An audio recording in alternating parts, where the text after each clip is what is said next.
बातमी नागपूरमधून। नागपुरात मानवी वस्तीत शिरलेला बिबट्या अखेर जेरबंद झालाय। बिबट्याला बेशुद्ध करून त्याला जेरबंद केलं। भांडेवाडी परिसरातील इमारतीत हा बिबट्या शिरला होता।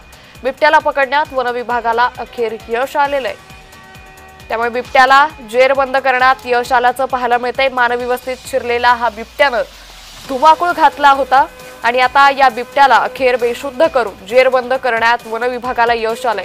सातत्याने राज्यातील विविध भागात बिबट्यांचा मानवी वस्तीत शिरकाव वाढतोय।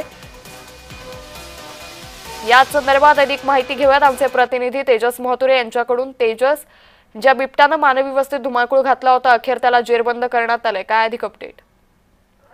नक्कीच आपण जर बघितलं असेल तर नागपूर जिल्ह्यातील जे आहे भांडेवाडी परिसर आहे या ठिकाणी जर बघितलं असेल तर भरवस्तीत जे आहे ते काल जे आहे मध्यरात्री सुमारास बिबट्याने शिरला आणि त्यानंतर एका लहान मुलाला जे आहे ते बिबट्या प्रथमदर्शी दिसलं। त्यानंतर संपूर्ण भीतीचं वातावरण या भांडेवाडी परिसरात दिसलं। एकंदरीत बघितलं असेल तर या संदर्भात जे आहे वन विभागाची रेस्क्यू टीम या ठिकाणी आली आणि संपूर्ण सर्च ऑपरेशन या ठिकाणी केलं। सध्या घडीला आपण जर बघितलं असेल तर बिबट्याला पकडण्यात जे आहे ते वन विभागाला यश आलेलं आहे। सुरुवातीला बिबट्याला खोलीत आयसोलेट म्हणजे पुण्यात आलं, त्यानंतर ट्रँग्युलेटरच्या नुसार त्याला डॉट मारण्यात आला। या संपूर्ण संदर्भात जर बघितलं असेल तर सध्या जे आहे बिबट्याला पकडण्यात वन विभागाला यश आलं। एका पिंजऱ्यात त्याला पकडलेलं आहे आणि वन विभागाने ज्या सध्या घडीला त्याला पकडून जे आहे ते एकंदरीत बघितलं असेल तर महाराष्ट्र या ठिकाणी पाठवण्यात आलेलं आहे। निश्चित धन्यवाद तेजस आपण दिलेल्या सविस्तर माहितीसाठी।